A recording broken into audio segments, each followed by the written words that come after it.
E aí pessoal, tudo bem? Aqui quem fala é o professor Elton Romualdo e esse é mais um novíssimo, exclusivo e maravilhoso episódio do Suricast. Vamos falar sobre revolução científica, voltando e dando início aos nossos trabalhos em 2022. Galera, é um prazer poder gravar de novo aqui. Tivemos vários, inúmeros e assim, estrondosos problemas no final de 2021 que acabamos interrompendo algumas gravações, mas voltamos em 2022 com tudo, feliz e sorridente. Eu conto com você aqui, com a sua audiência. Muito obrigado por estar aqui e em intervalos curtíssimos gravaremos em grande escala para proporcionar a você o conteúdo de alto nível e qualidade como sempre. Bacana? Então, bora rodar a vinheta e vamos que vamos!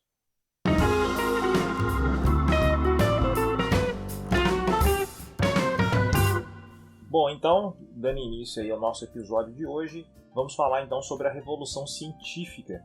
O período que ficou conhecido como Revolução Científica é comumente compreendido como aquele que vai da publicação da obra sobre a Revolução das Órbitas Celestes, em 1543, de Copérnico, até a publicação da obra Princípios Matemáticos da Filosofia Natural, do Newton.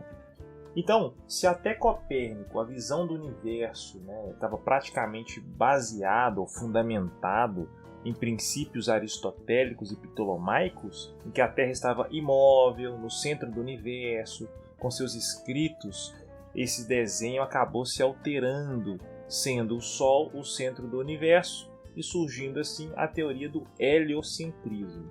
Então, Copérnico ele tem um papel fundante nesse processo, desse nós vamos chamar de virada copernicana, basicamente, ou chamada de revolução copernicana do pensamento. Por quê? Porque durante 20 séculos a humanidade acreditou de maneira cega, abrupta, de que a Terra estava imóvel e ocupava um lugar central no universo, sendo que todos os demais astros, até mesmo o próprio Sol, giravam em redor, ou melhor, ao redor da Terra.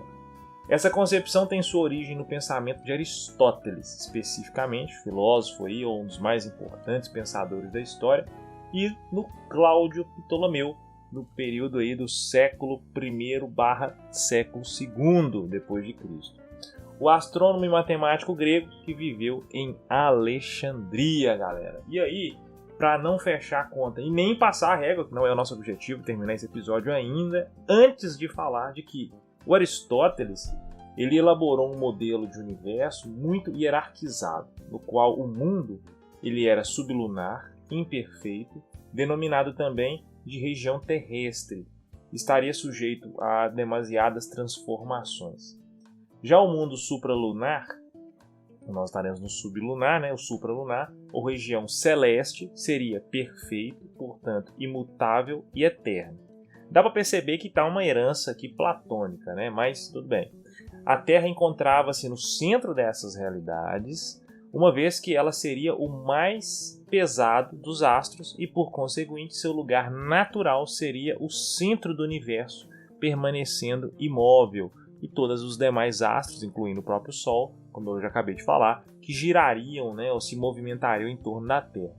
Ptolomeu, por exemplo, acompanhando esse modelo geocêntrico de Aristóteles, naquela sua famosa obra, Almagesto, ou seja, o Grande Tratado, desenvolve uma espécie de sistema que busca apresentar uma diferença em relação ao sistema aristotélico.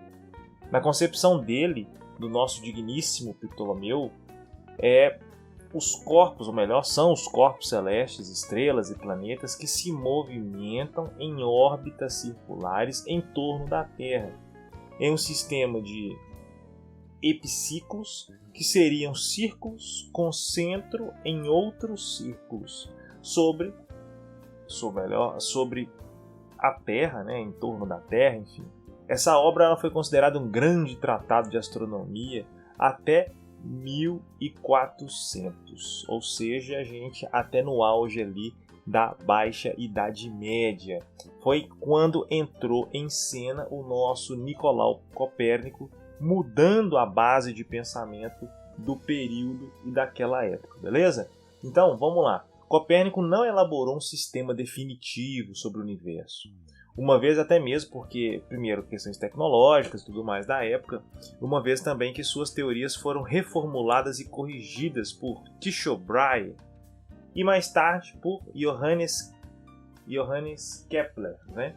Que construiu o modelo de universo aceito atualmente, que é o que nós temos aí de maneira majoritária acreditando, mas ainda assim existem os terras planas aí por aí pairando beira-mar. Porém, seu grande feito foi ter retirado a Terra do centro do universo, elaborando o modelo heliocêntrico em substituição ao tradicional modelo geocêntrico. Copérnico, para quem não sabe, ele concebeu a Terra como apenas mais um planeta que está em órbita em torno do Sol e em movimento em torno de si mesmo, enquanto o Sol permanece imóvel. Apesar dessa novidade na época, Copérnico não apresentou nenhuma prova experimental que legitimasse suas teorias. Primeiro que naquela época não existia NASA, né, galera? Não existia foguete, então nós temos que entender que havia uma limitação, embora o que ele estava fazendo, mesmo sem uma experimentação, já era uma significativa ruptura com o período medieval e clássico. Então ali estava entrando uma nova era da história. Ali esse período renascentista, ele é muito frutífero do ponto de vista artístico, científico, filosófico. Enfim, é uma nova era moderna iniciando naquele momento. E isso é muito legal. Por quê?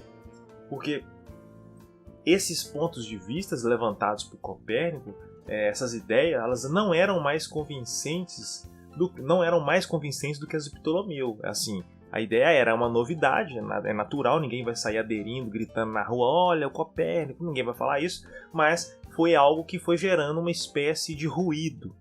Depois virou um som mais alto, talvez um grito, sei lá, mas aconteceu que isso foi ganhando força.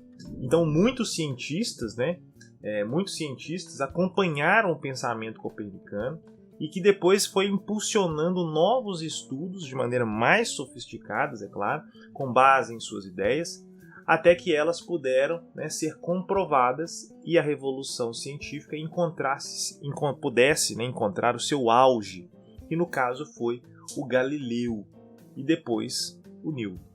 Enfim, essas transformações foram importantes porque elas ultrapassaram o campo da astronomia. O que eu quero dizer com isso? A revolução científica ela não se restringiu de maneira única e exclusivamente às mudanças sobre o desenho do universo. As consequências foram muito maiores. Sabe por quê? Porque junto com essa nova imagem do mundo, nasceu também uma nova concepção de ser humano, de ciência, de trabalho científico, de atitude frente ao mundo, de instituição, de autoridade, de filosofia e até mesmo de fé. Ou seja, nós estamos diante de uma nova visão de mundo, seja do homem para ele mesmo, seja do homem para o próprio mundo. É tudo, mudou todos os aspectos da vida humana e das relações humanas em todos os aspectos possíveis. E, basicamente, foi retirar a Terra do centro do universo. E Copérnico, com essa grande sacada, ele colocou em xeque antigas crenças infundadas e de cunho exclusivamente autoritário. Ou seja, de acordo com essa perspectiva, a Terra não é mais o centro do universo, mas apenas mais um dos planetas, sendo inclusive questionada quanto à sua importância em comparação a de outros planetas. E nesse sentido, pessoal, o ser humano foi criado à imagem e semelhança de Deus. Acreditava-se então que a Terra era o centro do universo, já que todo o universo foi feito em função dela e, por sua vez, ela foi criada em função do ser humano. E diante de uma teoria como a do Copérnico, tudo isso, toda essa carga moral religiosa cai por terra e necessariamente o cara passa a ser perseguido. Obviamente ele foi perseguido, porque se você chega numa praça pública e diz, olha, pessoas que são cristãs aqui da Idade Média, ou pelo menos final dela, né? Ele não sabia que era o final, mas enfim, estava ali, e diga e fala o seguinte, olha, vocês que acreditam que são a imagem e semelhança de Deus, e vocês que acreditam que a Terra é o centro do universo, vocês que acreditam que a Terra foi criada única e exclusivamente para vocês, e ela tem um lugar de privilégio no universo porque ela foi criada para nós, sinto informar-lhes que vocês estão errados. E é lógico que a igreja não ia aceitar isso de qualquer jeito. Enfim, diante dessas grandes novidades e de um certo saudosismo de um mundo fechado e bem definido, as autoridades cristãs, tanto a católica quanto a protestante, tomaram suas devidas providências. Copérnico foi duramente criticado por Lutero e por Calvino. A Igreja Católica condenou Galileu por 2 vezes e, devido às circunstâncias e para salvar a própria vida, da esposa, etc., ele foi obrigado a renegar suas ideias diante do Tribunal da Inquisição, o que não aconteceu com o nosso amigo Copérnico, né?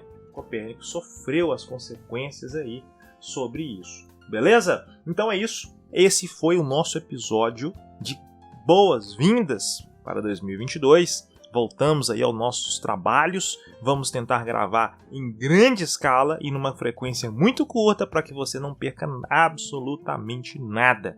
Me siga nas redes sociais, Elton Romualdo, Elton com H, hein?